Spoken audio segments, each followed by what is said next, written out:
once again. Thank you so much for joining us this session. This is the 10th session of the TIBS Forum, which will focus on industrial policy, trade integration, and inclusive growth. My name is Vuyiswa Mkhabela from DNA Economics. I will be your moderator for today. I work in the trade, regional integration, and industrial policy practice at DNA Economics.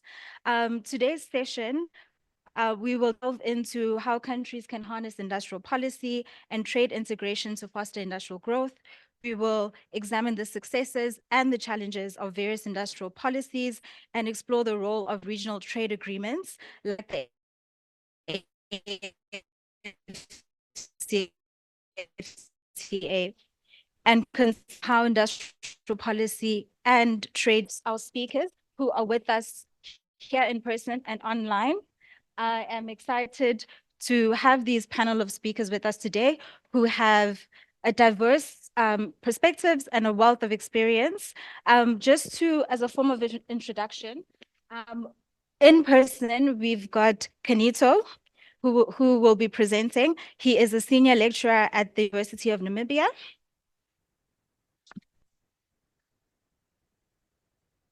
And then we've got Rex, who should be joining us in a few minutes.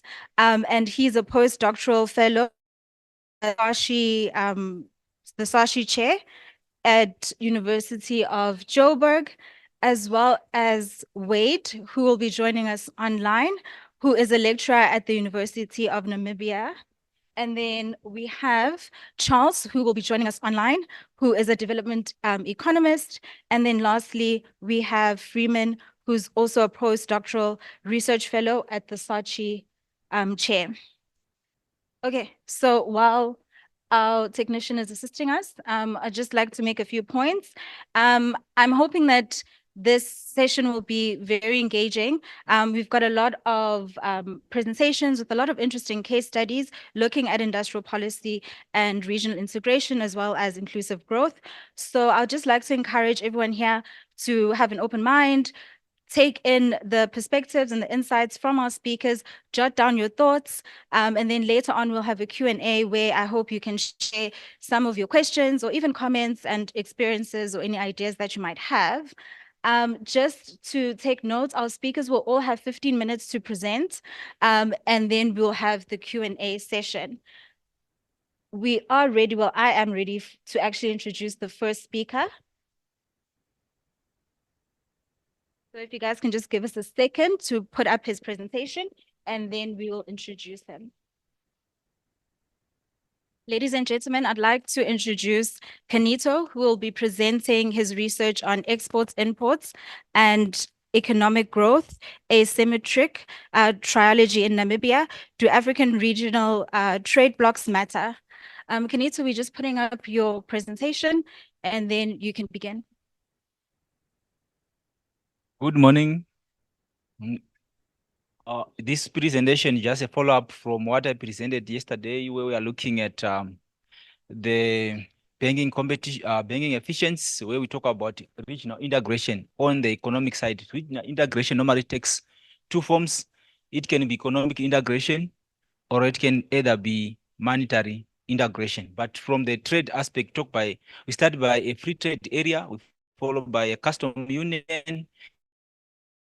then we follow by a monetary union. Then on a fifth stage, we have what is known as an economic union. Then lastly, we've got a political union. So in Africa now, we've jumped some steps. Now we can see that there are many regional integrations. More emphasis normally have been given on economic integration, but we have omitted one of the steps of integration, which is a monetary integration. We've got only three monetary integrated unions in Africa. That is CMA, for which South Africa is one of the major player. Then we've got the CMAC, which is the Central Africa, and the YM, which is the West Africa. So now we are looking at economic integration. Now it means the first issue that we are looking at, there are many debates in economics from the theoretical point of view. There are many theories that conflicts that does not give us the direction we bring three directions. The first one is the mercantilist theory, which says that trade is a zero-sum game. One country wins at the expense of another. So at the end, you get a zero-sum game. Then later on, the classicalists now believe, no, trade is not a zero-sum game, but if a country specializes, like what you are saying, that in Africa, there are many countries that produce diamonds, but you are saying, you are looking at a case whereby they are trading those diamonds in a raw state. Why can't they come together, integrate, industrialize, they move to the other steps of production, the tertiary and the manufacturing, then the value add. So that means at the end, they get more terms of trade. Because currently, we sell bulk of those primary commodities, but what we get in return, when we are now importing the diamonds, when they are finished, the rings and other things, we are paying more than what we export. Why can't just we emphasize on the value chain? Countries come together, they come up with industrialization. South Africa, Botswana, and there are many countries that deal in diamonds. They can come together, venture into the manufacturing sector, value add, then they sell the finished product. That means they can gain the competitive advantage, and they sell those goods as a group instead of selling the goods individually. So those are the theories that have been done, but they are conflicting. Some say growth normally is derived by exports. So we call about growth, export-led growth. Then we've got export-led growth, where we are saying that if an economy grows, it will export more. Then it means it promotes exports. But now we have got another contradicting theory. We talk about imports coming into the picture. If countries are importing raw materials, that means they can also boost economic growth. So in those direction, but all these theories, they are looking at one thing. That means country must specialize on a good, it have got the least cost to produce, which is not the case. They omit one critical aspect, which is industrialization. So now, if we look at the industrialization aspect, that's where now we are saying a country now is able to industrialize, where it can now form synergies with other players. Okay. So now we've talked about industrialization, we'll talk about import substitution. Instead of importing, now you are substituting by yourself, now diversifying. That means you are venturing into other value chains, you value add, and also at the end, you gain more. So we are saying African countries must move away from specializing on the tertiary industry and move to the manufacturing sector. Since they have got more in resource endowments, if they value add, they will gain so that they grow. So now at the end, we've got a dilemma that we are saying, which one do we go about? Is it growth that led to export, or import that led to growth, or vice versa, or none of those three? Our main issue in Africa is that we're suffering from what is known as a spaghetti bowel, because currently, according to African Union, there are 8 regional trading blocks in Africa. In this regional, you find that South Africa might be in SADC, it is in COMESA, it is in SACU, it is in a CMA. So at the end, there is antagonism between this regional integration. So we are saying, why can't we come up with one integrated idea so that this antagonism is going to be get rid of?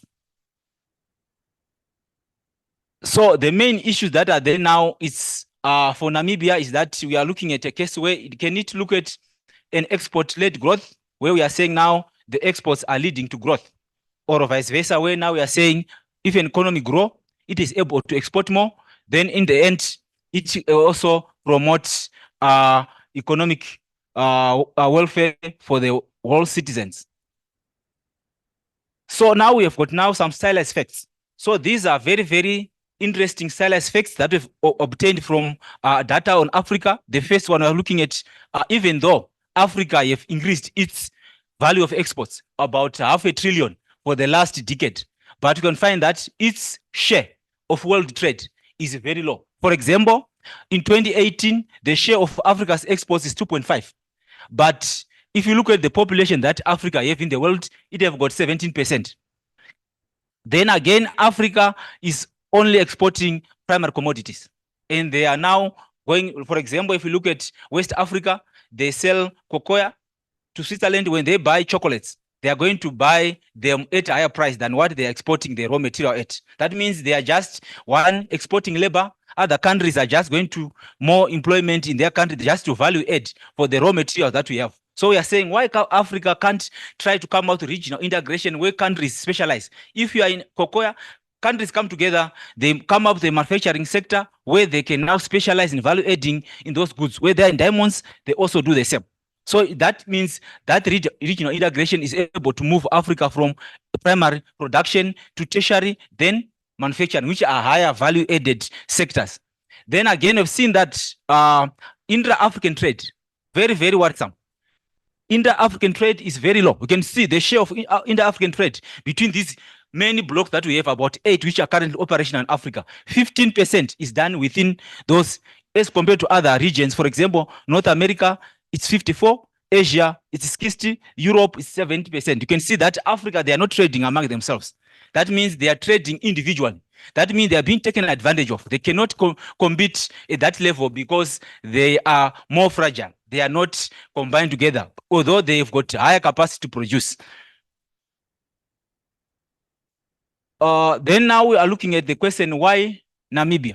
So we can see that according to EPS of Namibia for the year 2017 to 2020, its growth was lower than EPS in the upper middle income category, because Namibia now is in the upper middle income category with South Africa, Botswana, and so it means it is performing lower than its peers. Then again, if despite exports and imports increasing. So now there's a question, does really exports and imports, which are part of trade, really have any linkage with the growth trajectory of Namibia? Then again, currently the theories, again, they are conflicting. We know which one. Is it growth-led export, or export-led growth, or it's import-led growth, or it's substitution, or it is diversification? So those are the issues that we are looking at. For example, some studies there, they find unidirectional direction between growth causing exports. Another one finding the opposite of it, which is unidirectional again, where exports also led to growth. So now we have got that contradiction. So this study have got two contributions. We are looking at the theoretical contribution. We are looking at a nonlinear ARD. We are looking at asymmetric effects instead of looking at symmetric effects. We are saying a positive effect have got the same effect on the outcome variable compared to a negative effect. Then again, we have got a literature gap where currently literature is inconclusive and it is also polarized, which needs now there's need to further study that issue. Again, we have now looked at the case for Namibia. Most of their revenues is coming from the SADC spoils, where they share the money than what is raising through domestic resource mobilization. So now why that case is really critical? It means Namibia is exposing itself to external shocks. That means if there's any problem in the SADC region, it means its revenues are going to be highly affected because it is relying more on the revenue from the SADC sharing ratio of the goods that are shared in that region, of which South Africa is a big brother, which is a major beneficiary in that, because Namibia is importing more than 90% from South Africa. That means South Africa is benefiting more by creating market within the SADC region. So what are the main objectives? So the objectives are simply look at which one the best way to go for Namibia. Is it economic integration better than political integration? Because SADC is what talking about SADC as a political integration. We talk about SADC as an economic integration. Then we talk about the CMA as a monetary integration. We are saying which one between these blocks is better for Namibia to benefit, especially on growth benefits. Then vis-a-vis, Namibia have got some markets that it only access on its own. For example, the beef exports to USA and Europe. Namibia is only doing it on its own. It is not trading as a block. So we are saying, is it best for Namibia just to trade with the world on its own without including other players? For example, the case they are currently doing in terms of beef to the EU market. Then we are looking at whether which one affects each other between imports, exports, and growth. Now the methodology that we used, there are three methodologies. We use in what is known as a nonlinear autoregressive distributed lag model. With that one is a recent innovation where it is criticizing linear models, which, for example, if we get a 1% from our statistical way of interpretation, we can say a 1% increase will cause the same effect on the outcome variable with a 1% increase. Now, these models criticize that to say the reaction of individual to bad news of the same magnitude is different from the same reaction that you do to good news. If you hear that a bank is going to close tomorrow, your reaction that you do today is different when you say that the bank is going to pay higher dividends tomorrow. You take a wait and see if the bank is going to pay higher dividend, but if it is about closure, you don't wait. So it means your reaction to those events, even though the impact is the same, they are different. So that's why we talk about positive and negative shocks. They cause different reaction. So in this case now, we look at the first exports, positive exports. That means we are saying if exports increase by 1%, what happened to growth? You can see that for Namibia on its own, it will grow faster from exports than when it operates with other trading blocks. So we are saying a positive shock on Namibia's export. It will benefit if Namibia operates with like trading beef with the EU on its own than in the groups, although the value is positive, but it is higher on the trading on its own. That means there are some markets where it have got a higher competitive advantage on its own than where in other antagonism in these two regional blocks due to that spaghetti bowl that we talk about to say the another region you benefit, but you are losing in another one. So at the end, you have got some cancellation there. So it means the regional blocks there, they might be suffering from that spaghetti bowl. Then on the negative shocks, as you can see on Namibia's country level, the size of a positive shock, that means a 1% increase in exports will increase growth of Namibia by 1.5%. But when there is a negative decrease now in exports, you can see that exports, when they decrease by 1%, economic growth decreased by a smaller margin for the country level than at the regional level. That means if you look at the last case of the CMA, you can see that the CMA is going to act as a shock absorber, especially when exports of Namibia decreases. It means being in a CMA, it makes it the impact being less severe. The question is why? It means within the CMA, there is that hard peg of the exchange rate. That means when the exports decreases, it means that effect does not affect Namibia more because it is going to benefit from that hard peg with the South African rand. So it means export shocks, it means the CMA plays a bigger role of trying to absorb those shocks. Then we look at the imports. On imports, we can see that increase in imports at Namibian level, it decreases growth, which means now Namibia, if it operates on its own, it means when imports are increasing. Remember, import normally, it depends on whether it is on productive sector or it is on consumption goods. On consumption goods, it affects its balance of payment. So in this case, when there is a negative value, it means it is going to affect a country level, the balance of payment. That means it's going to lose more. So it means the regional block is going to benefit it more. So from this one, we can see the asymmetric effect. A positive increase in exports, they've got a larger effect. A negative, they've got a smaller one, which means asymmetric model is better than a linear model. So it means we're able to capture those different shocks to exports. We are mostly concerned about the long run because that's where we make a lot of decisions in the long run than in the short run. Yeah, the short run results, we can look at them, but although there are some stylized effects, but we cannot emphasize more because in the short run, normal decisions are made in the long run because we come up with the 5-year policy and other things. Normally, we talk about the long run. Now we look at the causality. So the causality now we are finding that when we are looking at GDP, it means there is a unidirectional causality. It means economic growth causes exports to grow for country level. Now we look at the panel. Now we are looking at the regional levels. Then for the regional levels, we can emphasize more on these ones where we look at the panel vector error correction model. Then it means now we can look at the first case where we are saying that combined in the short run, imports and exports, they have a combined causal effect on growth. But again, in the long run, but in the short run, there's something very interesting. Imports does not affect exports. That means there's no relation between imports and exports. That means the goods that Namibia is importing, the regions are importing and exporting, they are not related. They are unrelated. Then again, the same for exports in the short run, and again in the long run. So it means what is very critical there is that exports and imports, they jointly affect economic growth. Then we are looking at what is the conclusion from this analysis. It means the first issue that we've come up with is that at country level, in the short run, negative shocks have greater effect on economic growth than positive shocks. That is what we've seen there.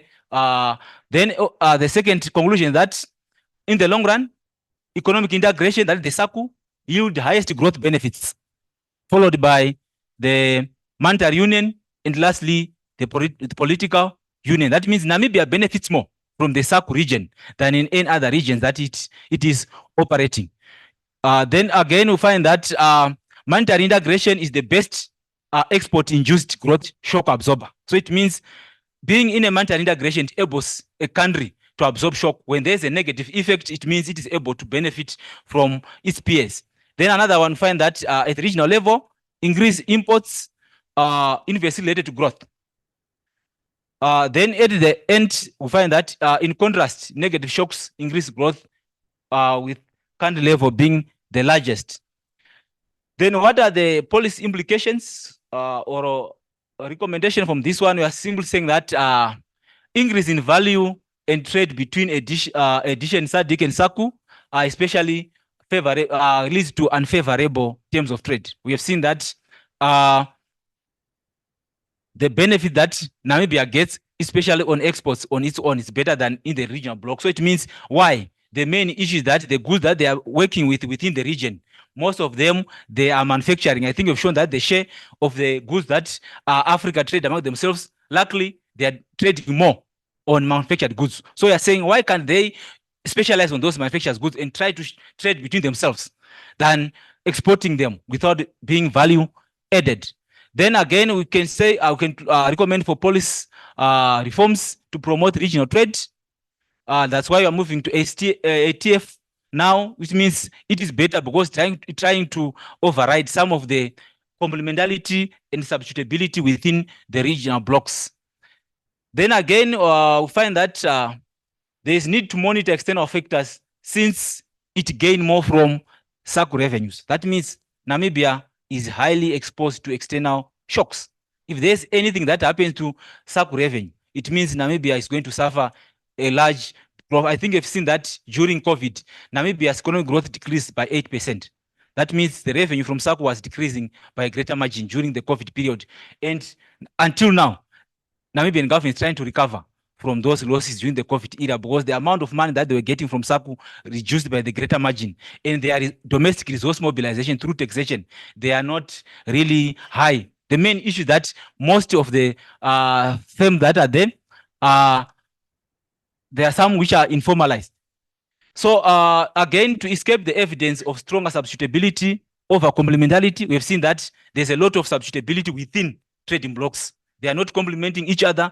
That's why we are saying maybe the African Continental Free Trade Area is going to bring more results because it's going to align all other regional blocks so that they align with the ATF's policies, especially the rules. But the one that is very critical, which is few countries have ratified, like free movements of human beings, and some of the critical debatable issues have not been ratified up to now. That means that issue needs to be finalized and try to avoid the spaghetti bowl. Thank you. Thank you so much for your presentation and those insights in terms of the import and export dynamics in Namibia and in relation to its regional blocks. Next, we have Rex, who will be taking us through his presentation, which is titled, "Are there any industrial policy successes in Africa? A review of key success stories." Rex, welcome. You weren't here earlier on, so thank you for joining us. We're putting up your presentation right now. You feel free to sit or you can, we'll share your slides just now. Thank you so much. Okay, thank you so much.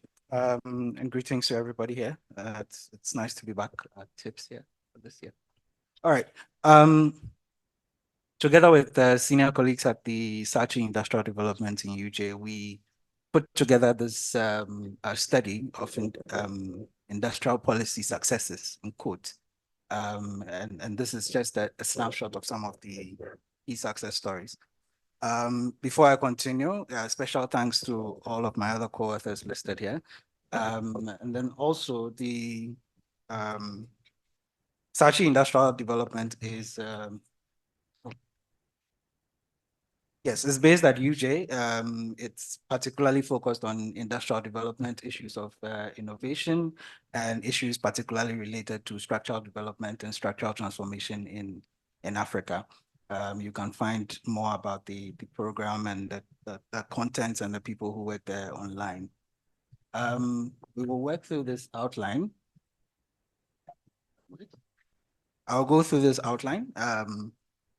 And then hopefully come to conclusions in a short possible time. How many minutes? 15. 15. All right, we can do that. Okay. Now, when you view an economy's development trajectory from a structuralist perspective, it basically means that some sectors contribute more to growth than others. That is one way of looking at it. And particularly from industrial development perspective, we have found that manufacturing is one of those critical sectors that has a stronger growth potential, and all of its properties sort of have some stronger growth pulling effects. In the case of Africa, it's obvious that there is there is a lot of catch up to be done. And recently, industrial policy has gained renewed interest among development practitioners, policymakers, and generally across Africa, the manufacturing levels are low, but there's a need to advance it. And some countries have achieved some successes, which is what I intend to highlight today. All right, so the paper highlights some case studies, which we refer to as successes in quotes, mainly because of the scope and the scale on which their outcomes are based, but particularly answering some key questions. These key questions, particularly whether the case is tied to a national industrial policy, how many jobs are going to emerge out of that, what is the scale and scope, and the extent to which the outputs from some of these cases are localized, because then that answers or addresses specific development challenges of unemployment, improving productivity and output, which is crucial to the cause of structural transformation. All right, but these cases I mentioned are by no means without their challenges. And across Africa, the challenges are quite similar. But understanding the approach that has been used in some of these cases I'll discuss,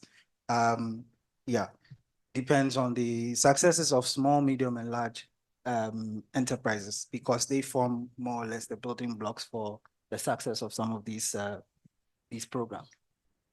All right. So the first is this talk of green industrialization, and particularly focuses on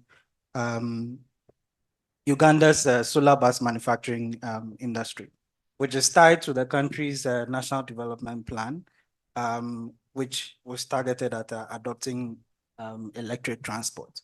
Obviously trying to address the issue of this transition.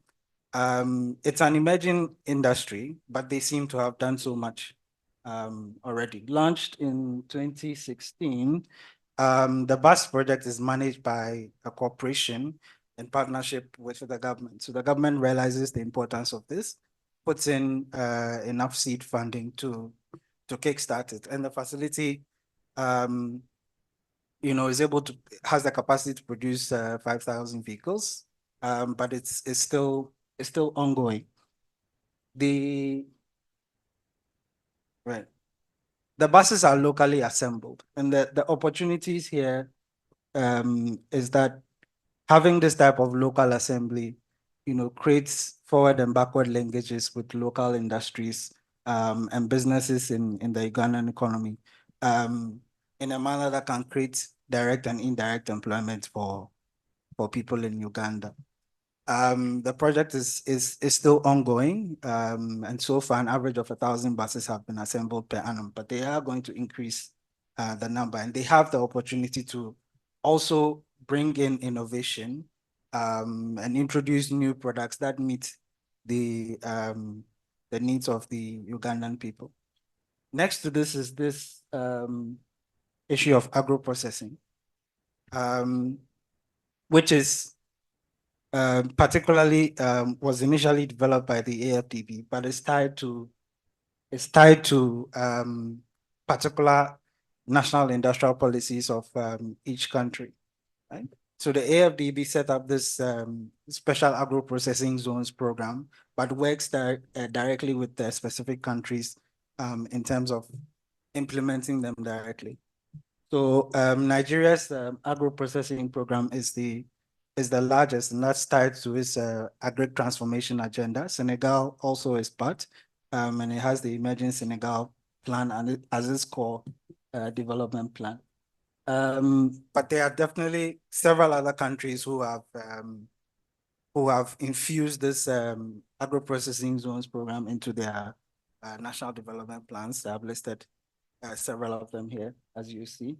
And the point of doing this is to work towards food security, which already is part of the themes under the Sustainable Development Goals, improving irrigation, energy access, fertilizer use, market access, and then ultimately creating jobs for local communities. But we see the opportunity here also for SMMEs to participate in programs like this, and the scale is quite interesting. The experiences so far, local value creation and local industries are also expected to lead the efforts towards food sufficiency. Right. Next to this is the pharmaceutical industry in Egypt. So in Egypt, they seem to have quite a robust pharmaceutical industry. And their success, about 170 authorized facilities, that success is tied to their national industrial development strategy, which aim to leverage skilled labor, strategic location, and low production cost. Basically, revitalize the domestic economy in a way that localizes pharmaceutical production. All right. So on this slide, I tried to present some statistics for exports and performance of the industry since it's been running. And it's definitely the statistics are quite informing. In addition to this, they have a new investment law that also offers additional incentives and creates opportunities for the domestic entrepreneurs, while they also look to expand into the regional bloc, especially into the BRICS membership, to enhance their foreign investment and access to markets. The last thing I'll talk about is industrial hubs in Ethiopia. And this is industrial hubs in Ethiopia are quite popular, known for their for the size and scale of it.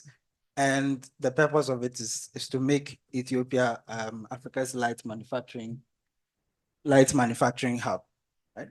But not only that, this project of industrial hubs is also meant to connect these local businesses to use Ethiopia's existing infrastructure and support services.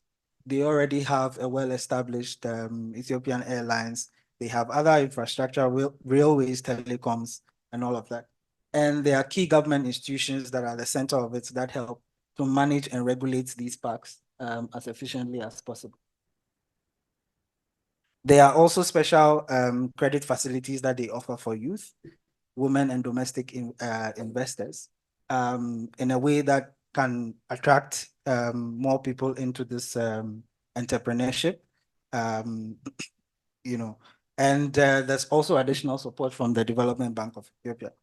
Now, the Hawassa Industrial Park is I think one of their largest, but it's quite interesting because of the export value it has created so far since 2017, and the number of jobs that it has been able to produce so far, and the numbers keep going up. Initial investment figures are quite substantial, and since adopting the policy, there have been several thousand direct and indirect manufacturing jobs created in a way that is in a way that they feel is sustainable and can drive growth and put them on a path towards sustainable development.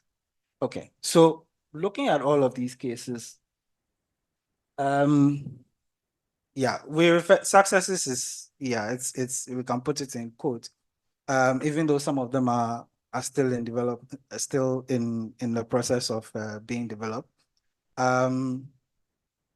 But the focus, looking at all of these cases, we can see benefits for SMMEs, and also a strong role of the state in advancing some of these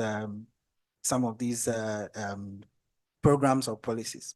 Now, despite the challenges, these policies are meant to enhance competitive advantage and accelerate progress towards sustainable development goals. And then lastly, there are several pathways that it offers, not just more broadly, I guess, for entrepreneurs who wish to work in these sectors across countries. We mentioned green industrialization, the issue of industrial hubs. Someone presented that, spoke about South African industrial hubs earlier. There's also agro-processing, because across African countries, a lot of natural resources you might want to leverage on that and extract the value, try to get some value added to that, to your economy, as well as pharmaceutical manufacturing. SMMEs can seize these opportunities to drive growth and employment across all the value chains, depending on where they feel they have the most competitive advantage. Thank you so much for your time. Thank you so much, Rex, for your presentation and for the very diverse case studies that you provide us with. Next, we have Freeman. I'm just putting up his presentation and then we'll be able to begin. But while he's putting up the presentation, Freeman will be discussing the interplay between structural transformation and poverty alleviation in SADC, a value-added analysis. As we wait for our IT guy who's been very busy today, are there any questions quickly for the first two speakers? Thanks. Please may you introduce yourself, your organization, and then present your questions. Thank you. I'm Gold Kafila from SARCHI. I'm a postdoc, doctoral research fellow. I want to thank the first presenter who presented on import and export of Namibia. I want to commend him for the job well done.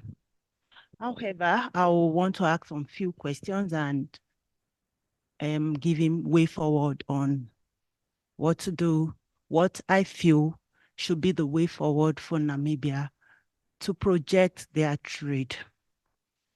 The first question is, what is the main export of Namibia? Of course, I can Google, but no, I want to ask him so that it will be a rider to the second question I want to speak on. Then, if we know the main export of Namibia, then I would expect you, the presenter, to use disaggregate trade data. Yes, this is macro, but I would want to see more work on you using disaggregate trade data of Namibia, what they export. You understand what I mean, particularly on manufacturing. Then to see which manufacturing sector Namibia has more comparative and competitive advantage on than other SADC and sub-African regional blocks. And of course, I will expect you that the next study should focus on this in order for Namibia to improve their terms of trade rather than what the current situation is like you have presented. Yes, we know that Namibia is at disadvantage, but the more focus on trade now should be on disaggregate trade so that at least they can enhance their trade trajectory. Thank you. Okay, I'll ask a question for Rex. To say I like the idea behind the paper, some success stories, really attractive. The few things that weren't clear. The first is, are these case studies success stories or not? Maybe one or two, it looked like it, but the others, it wasn't clear to us. And then underneath that, why did they exceed? So, solar buses in Uganda, South Africa has electric vehicles, but not a success story. Or agro-processing zones elsewhere, but SA is clearly not a success story. And I think that's the interesting part, is how did these particular examples succeed? Because it's not what they did, must be how they did it, or etc. And the tough question for you would be, how do you motivate that you actually do find the real factors of success, not just sort of cherry pick? I think we need some strong motivation as to understand that you're getting to those root causes. But yeah, really, really like the idea behind it. Thanks. Thank you. Thank you for the question. Currently, Namibia is normally getting more revenue from two sectors. That is the mining and the agricultural sector. Mining normally is coming from the diamonds. Then on the agric, we have got two, that is fish and aquaculture and beef. So those are the main sectors that are driving. They are not have much competitive advantage, especially in the manufacturing sector, because there's a little value addition. That's why you look at imports. The imports are much higher than what they are exporting. So that's why you find that it's relying much on the revenue from the circle than in those exports that is being doing. So I think for this one, we are doing what is known as a tie approach. This is part of the work that we are doing with some PhD students that I'm supervising. So we start from a higher level, want to look at the trade at aggregated level. Now there are other students who are working on two sectors. The other one is looking at the aquaculture, we the fishing sector, to see whether, remember from the unbalanced growth theories, they say you must first of all attack the low-hanging fruits. So we are looking at which sector are categorized as the low-hanging fruits. So the two we have identified for now, we have identified mining. We were talking about why can't value addition be done in terms of agriculture, but in terms of diamonds, it cannot do it on its own. That's why we are saying, why can't we come up with integration of specialization? Countries that are specializing on a certain resource like diamonds, they come together, come up with a manufacturing sector together instead of having one. We'll talk about just wasting resources for doing the same purpose. So that is what we are looking at. We are starting at a higher level. If you see that, then we go deeper. We cannot start by the lower level, then we go up. So we are taking a tier approach. Thank you.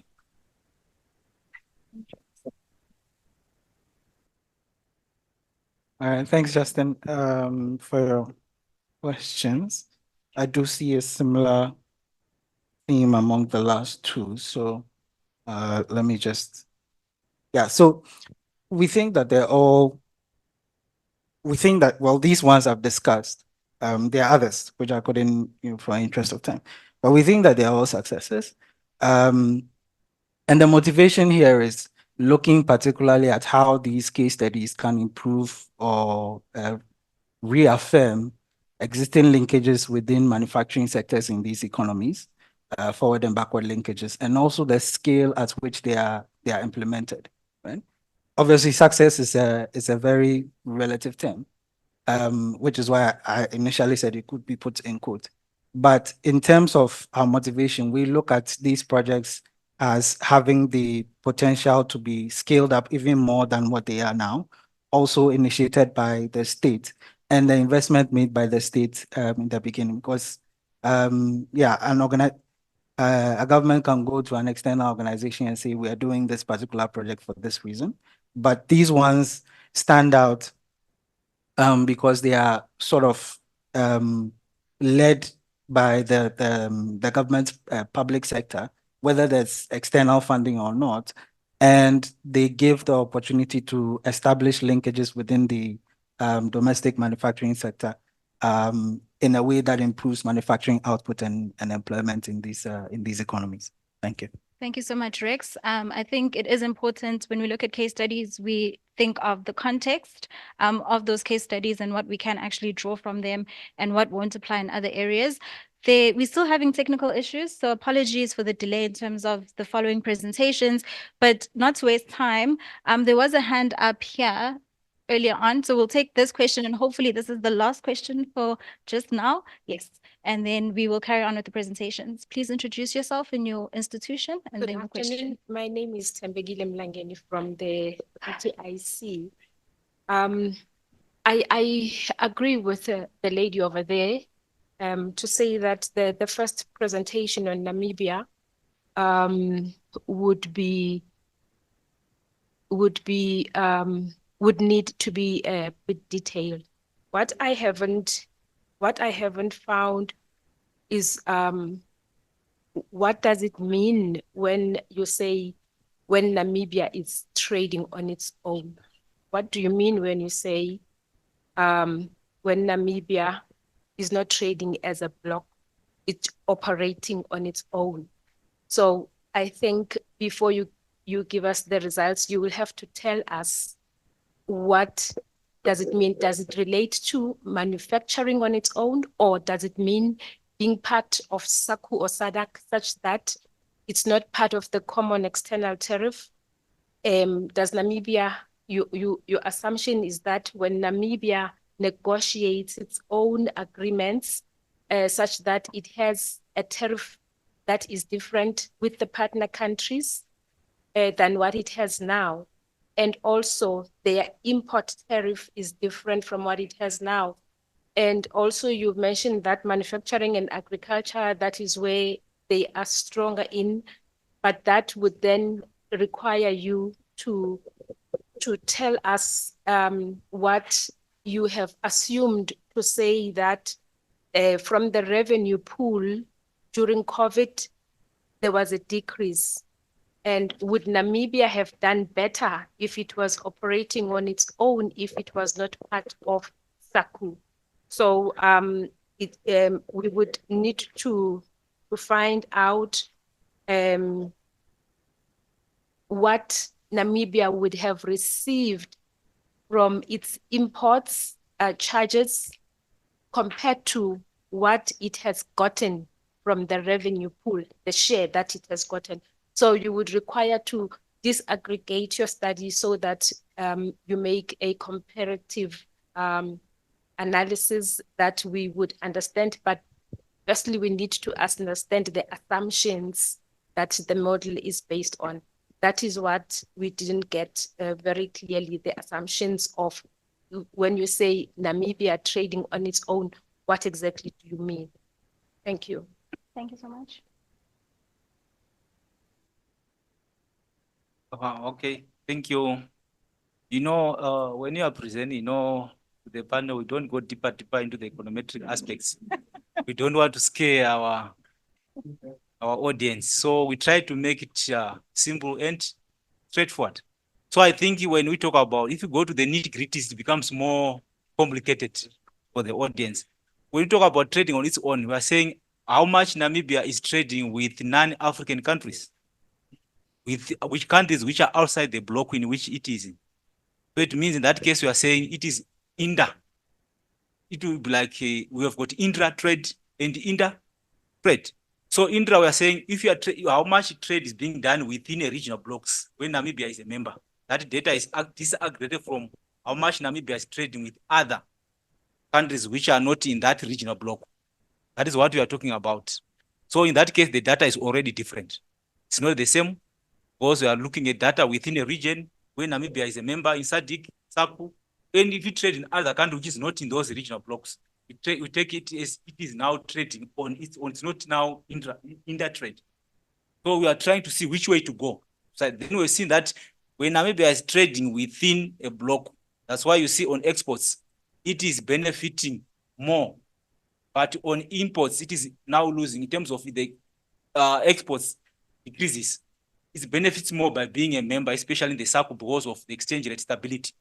Remember, exports affect exchange rate. If you go through the issues, it means it might make things more complicated, but just know that in terms of exports, it means when exports goes down, it will now having a springboard where it is going to lean on, which is now the stable exchange rate. Otherwise, if it was not in the SACU region, the exchange rate, each currency was going to depreciate by the greater margin, then the loss will be magnified. That's why I say now the shock absorber is the SACU compared to the is the CMA compared to the SACU and the SADC, which means in that case, monetary integration is benefiting more than economic integration. And also is political integration. Namibia is not benefiting much in the SADC because that one is a political integration does not have much to do with economy or monetary issues. And the data also speaks to that. So that's why we say if there was that reduction in revenue, we are saying how much was it liable? Then finding data on how much Namibia was supposed to get within the SACU region, it's very difficult to get because remember in Africa, there's data deficiency problem. There's no data where they provide to say if Namibia was going to charge tariffs in the SACU, how much was it going to get as revenue? There's no data for such a situation. So it means now what can all find is that how much does it get from that region in terms of revenue which is being shared in that. It's a pool of revenue that is bring together. Thank you so much. You were put under the spotlight, but thank you so much for answering those questions and taking it a bit deeper in terms of your analysis.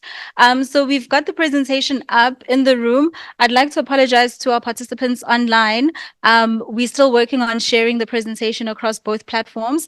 But for now, I'd like to hand over to Freeman. Freeman, you've got 15 minutes. Take it away. All right. Thank you. You have been greeted before. So I'll continue with my presentation, and it's my pleasure to present before one of my former lecturers, Dr. Dzingirai, who presented first. He taught me economics and econometrics in 2011, but I'm glad he's here. Don't worry, I'm using part of my 15 minutes. Right. So on my research, I looked at structural transformation and poverty, using a sectorial analysis approach and looking at SADC. And the motivation behind is because I'm also African and I'm interested in African issues. So looking at poverty, it's a multi-dimensional aspect which looks at different issues, and there's no universal definition of what constitutes. There's no universal definition of what poverty is, but it captures issues to do with lack of access to health, education, water and sanitation. There are many dimensions. Then when we talk of structural transformation, we are looking at a case where there is a transition in economy from low productivity to high productivity in the different sectors of the economy. So you're going to find that in 2019, statistics shows that about 51% of the total population were living in extreme poverty. And this figure is expected to, or was projected to increase from this figure is expected to increase from 180.5 million to 209.8 million by 2043. This shows that poverty is expected to increase. Now, what is important on this study is that I managed to pick that in SADC, there are different protocols, there are different policies that deals with health, that deals with education. But despite the existence of these policies, you find that the region is still plagued by high poverty levels. So this study is very important in that all the economies globally, they agree to the attainment of sustainable development goals by 2030. Therefore, the issue of poverty is very important for us to look at.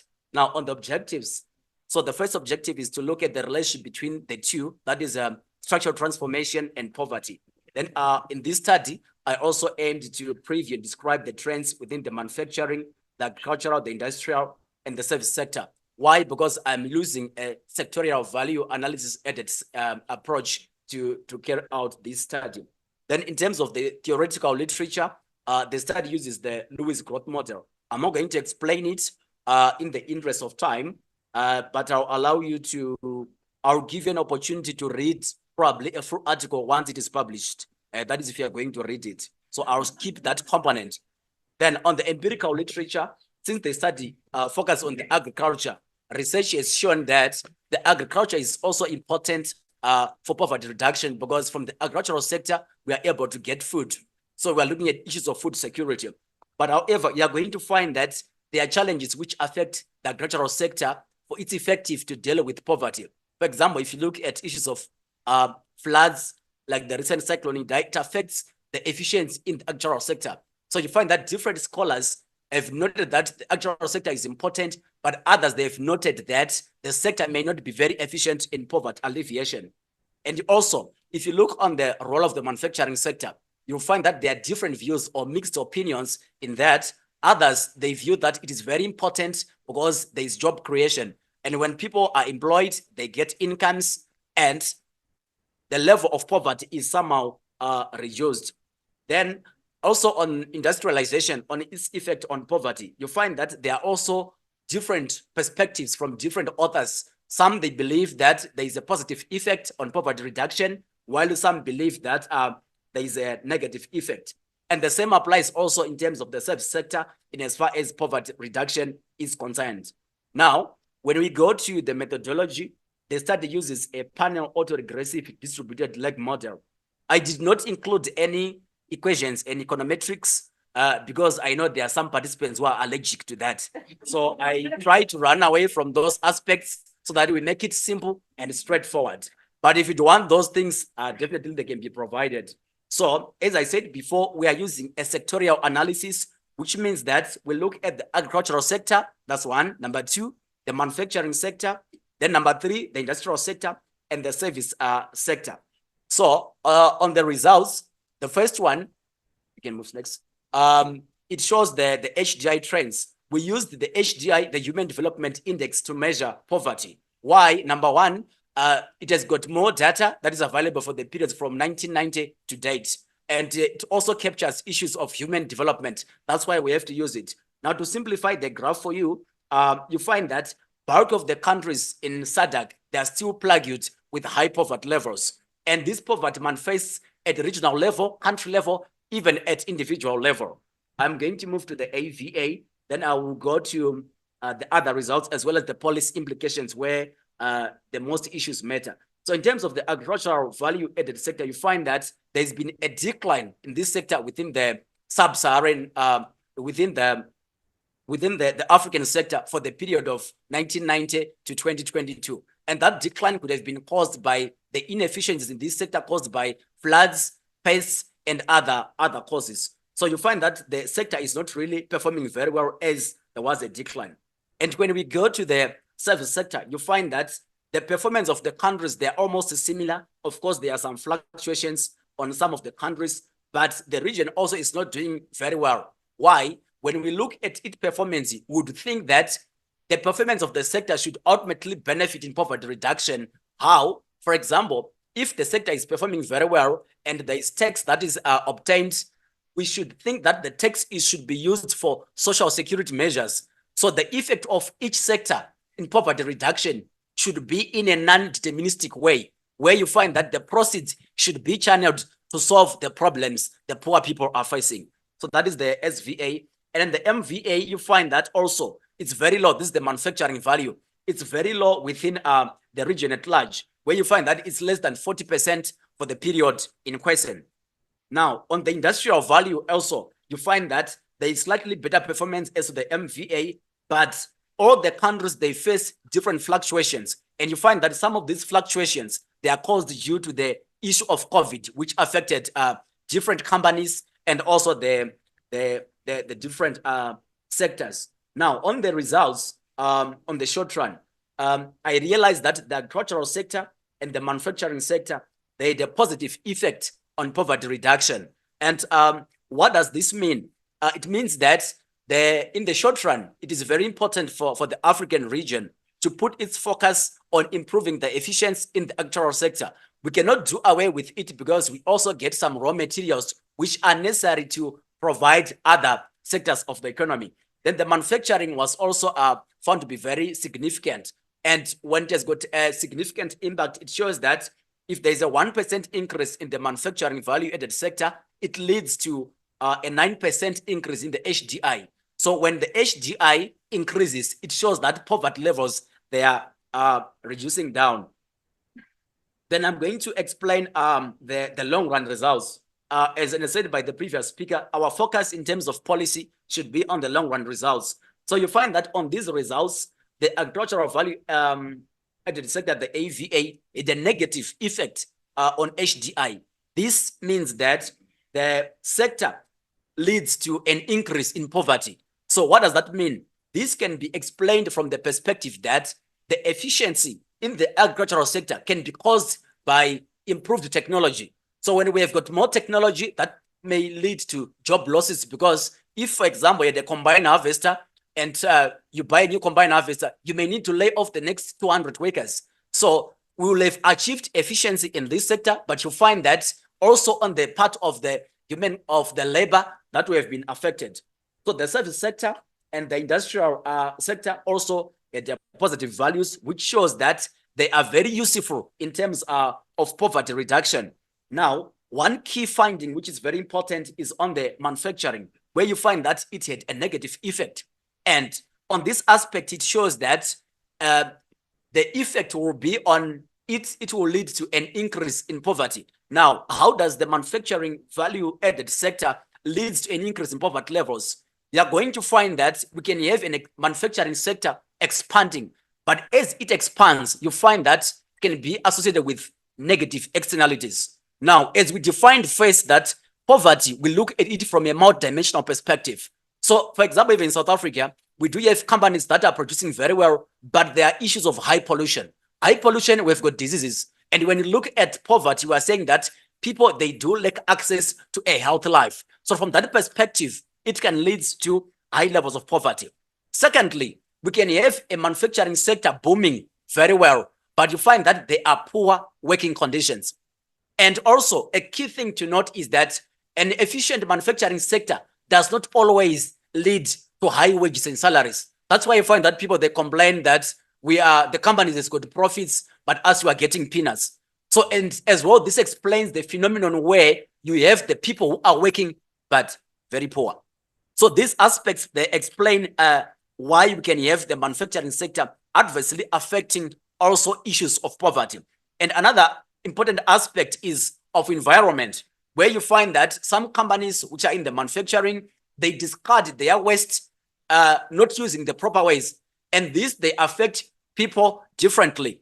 And also another important aspect to note is that as companies, they operate, you may find that they repatriate their profits back into their home countries. As such, they can be very limited that is provided in terms of social security or in terms of corporate social responsibility, which of course is a short-term measure in poverty reduction.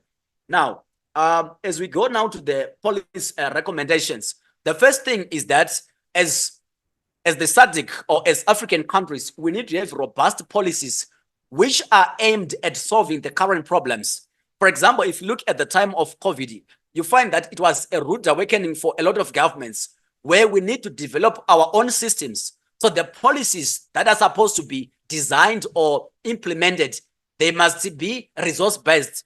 It's not going to be very effective to come up with a nice policy where they publicize that on the news, they take even pictures, then at the end, there are no results. We're not concerned with that. We are concerned with policies that are aimed at solving the poverty issues from individual level, at household level, at regional level, even at country level.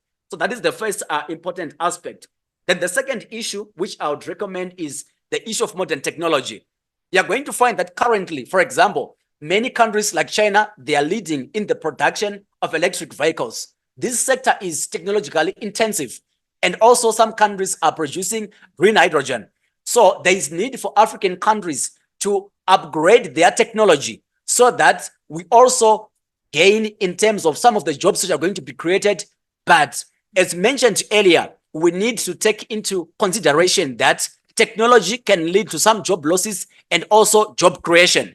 So balance has to be achieved in terms of how we are going to use technology in the different sectors. Then an important aspect, which is also very crucial, is the issue of research and development. you find that some of the countries in Africa, they implement policies. For example, previously Zimbabwe, they had to put VAT on some of the products which were VAT excluded. Few days later, because of the public outcry, they later reversed it. So we need to move away from cases where policies are implemented based on emotions. We would want to have policies which are informed in terms of the research and findings, in terms of proper scientific research. Therefore, those policies may have a probability of achieving good results in as far as poverty is concerned. Then lastly, I would put it as a suggestion before the House and to all the TIPS forum that we may need to compile a policy brief or a good policy which captures all the important things that we've discussed. And also we manage to attract some of the people who are critical in terms of decision making. Why? If we do not have such people in the House or in place, we may keep on even gathering next year, have nice meetings like this, have nice coffee, then at the end there are no results. So it may be very relevant to attract those people who are there in the decision-making boards, and we present to them that we had a TIPS conference, we agreed on A, B, C, D. Then probably they may look at issues that we have raised in as far as poverty reduction and structural transformation. I'll stop here. Thank you.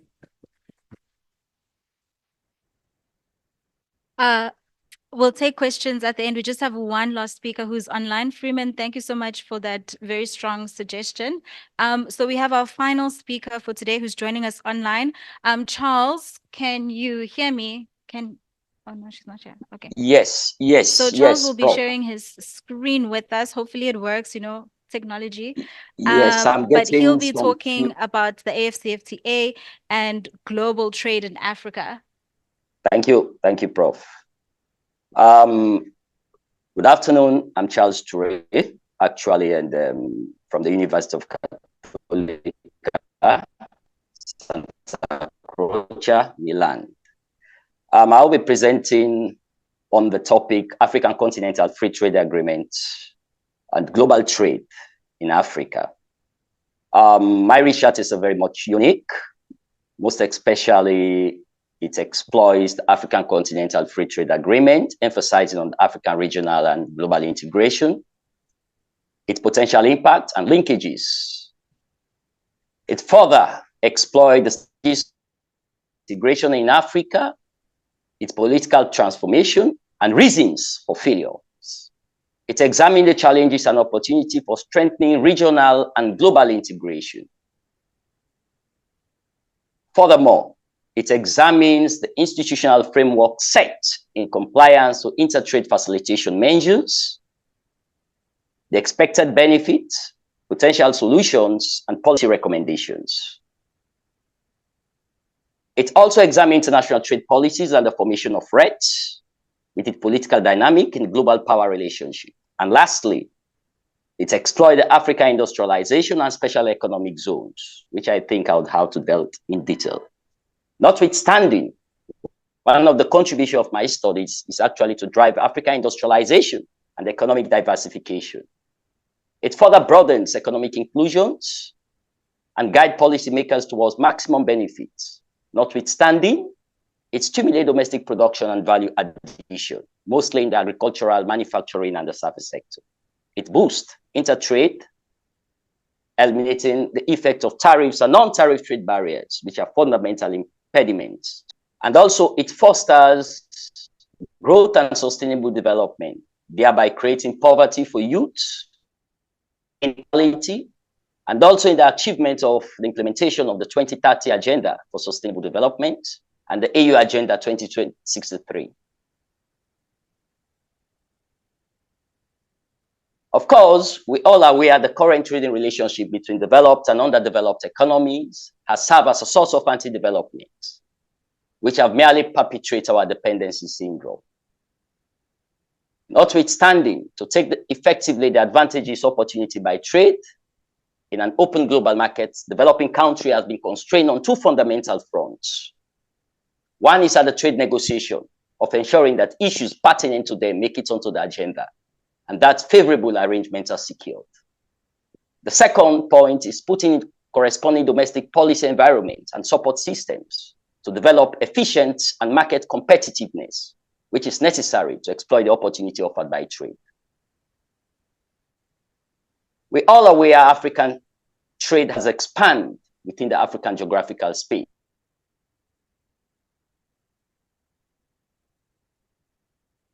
In Africa. With the inter-regional trade, heads of states have agreed to establish the African Continental Free Trade Agreement, which have altered the pattern of trade, the markets, from harmful liberalization. Apologies, participants. There are some connectivity issues, so we've just lost Charles. Apologies for all the internet issues and the technical issues that we've had today. I think while we try to get Charles back, we've had 3 presentations. Charles is our last presentation, but I can open up the room for just a few questions. Maybe we can take 3 questions. Okay, anyone else? Okay, can I start with someone who hasn't asked a question, and then I'll get back to you. My name is Zabanga Moyo. I'm from the Department of in the Northern Cape. Oh, hi, Hello? Charles. Do you mind just holding while we take a question, and then we'll get back to you, just because we're having technical issues with your presentation? Let's continue. Okay. Okay, Charles, I've been vetoed by the room. You can continue your presentation.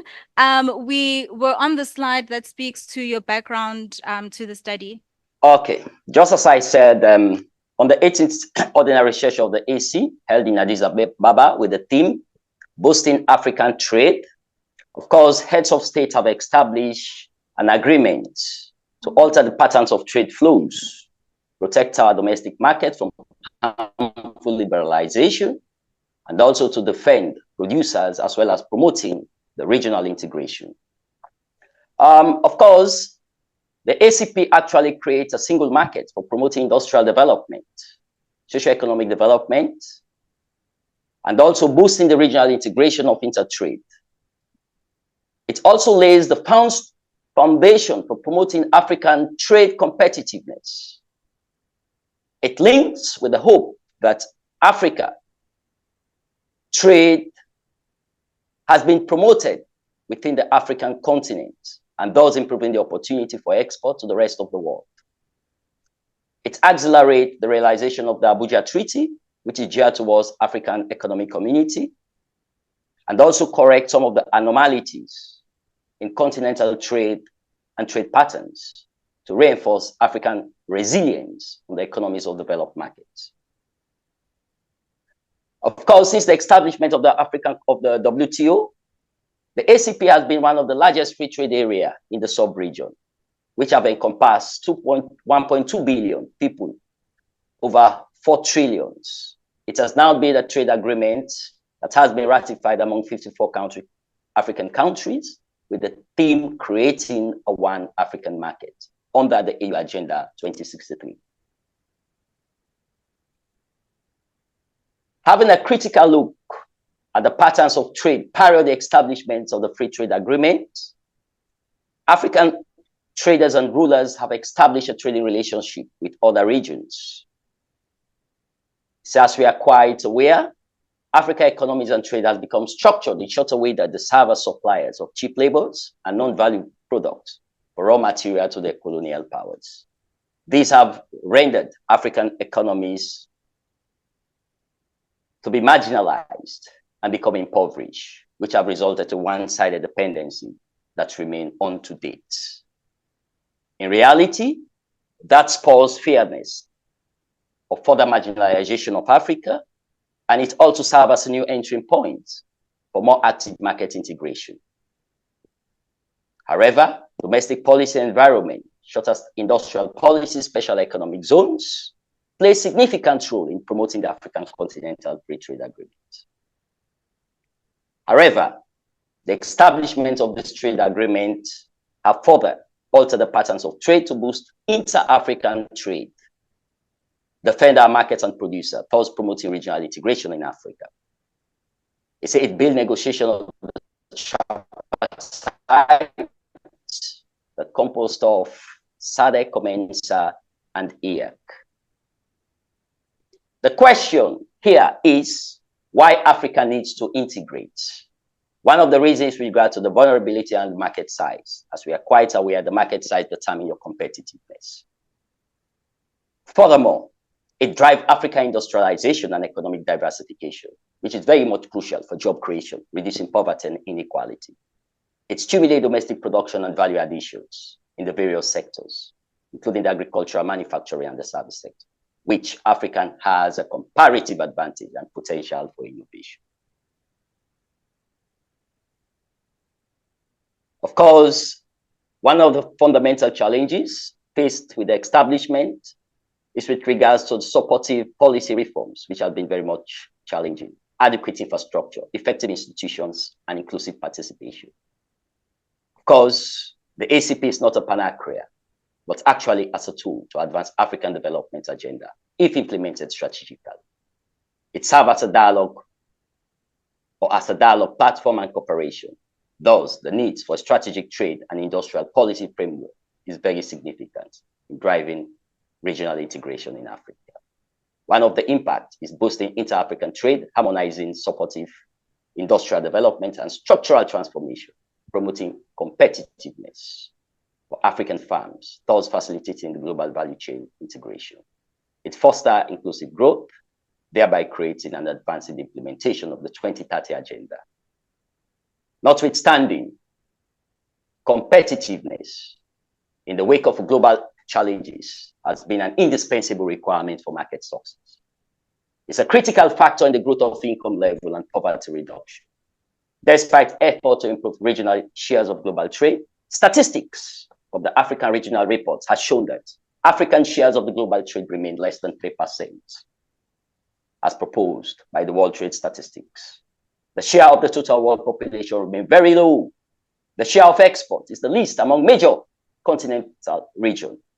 Similar trend is with regards to imports trade, making African shares of the world the least among other regions. The most worrisome aspect in this case is that our exports are highly primary products, while our imports are industrial and manufactured, which have high level of added value. Trade liberalization in the past decades has left Africa marginalized and impoverished. It only benefited strong economies, while leaving weaker ones at a great disadvantage with the removal of tariffs and non-tariff trade barriers. According to the global trade statistics, African contribution to the world exports was 2.5% in 2018. It shares on the world imports. The reason being as a result of lack of industrialization and low manufacturing and added value. Of course, it's fundamental for us to emphasize on some of our trade policy with regards to restrictive and non-restrictive trade policies. The promotion of tariffs and non-tariff trade barriers has been some of the impediment towards African access to the world market. In recent years, according to Salvato, 1998, it's a non-tariff trade barriers have been one of the most important issues affecting economies of large countries. Of course, it has an impact on the welfare states, as shown from the partial equilibrium analysis. Furthermore, there have been a new trade agreement which have made African countries to be further marginalized, which I refer to as the EU new trade policy towards African economy, and that have served as a source of anti-development. Of course, talking about the GPS, generalized system of preference, the EBA, everything but arms, and the Cotonou agreement, together with economic partnership. And this will serve as a deterrent to African integration. Of course, parity in terms of the level of economic integration. Of course, most countries find it very much difficult to integrate into the global market as a result of some of the challenges. One is about relinquishing their political sovereignty. Most African countries do not want to relinquish part of their sovereignty.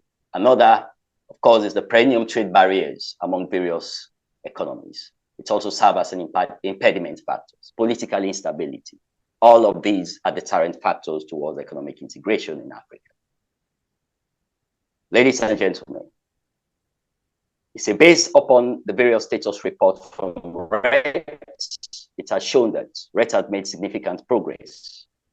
Others are far from achieving the vision of the agenda. The 2019 Charles? index has clearly shown, yes. You have 1.5 minutes left. So if you can start wrapping up. Yes.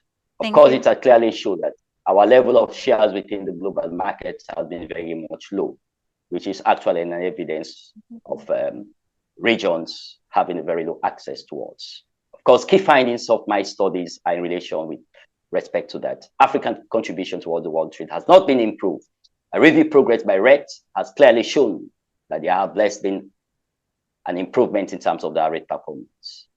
Intertrade within the African country has not increased when contrasted with other economies. However, the signing of the African Continental Free Trade Agreement have been very much committed in ensuring regional integration in Africa. Of course, the index also shows that the overall integration level of Africa continent is very low.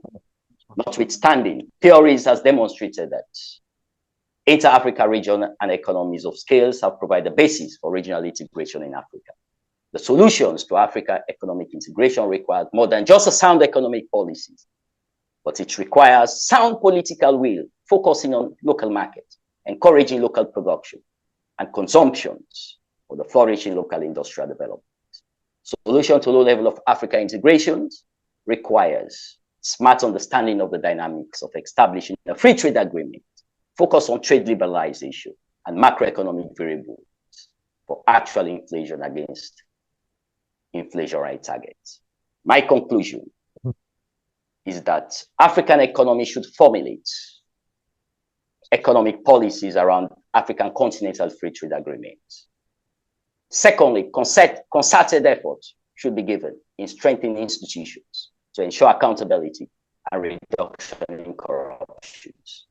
Breaking the strong hold of foreign powers to ensure total independence by reviewing most trade and economic agreements. It's a sound policy should also focus on the local markets, strong political will and understanding the dynamics, encouraging local production and consumption. Finally, there is a need for us to embark on reviewing our trade policies with regard to tariffs and non-tariff trade barriers. The process of relinquishing part of our sovereignty, the process of improving local production, and also leveraging the use of industrial policy and special economic zones in Africa, policy geared towards industrialization, policy geared towards foreign direct investment, policy geared towards strategic trade competitiveness are very fundamental to drive African industrialization. Thank you so much, Charles. Growth, spurring economic integration in the sub-African economy. Thank you. Yeah, no, thank you so much. Thanks Apologies to cut you short, but thank you so much for your presentation. To the participants in the room, thank you so much for your patience. It's been a bit of a touch and go in terms of the technical issues that we've had. Unfortunately, we won't have enough time to take any additional questions just because the next session is taking place next door, and I wouldn't want you to be late for that. But if you have any questions, the reports that the presenters have presented will be on the TIPS website, and then you can feel free to email them. Their details are on the program if you would like to engage further with them. But thank you so much for your patience and joining us today.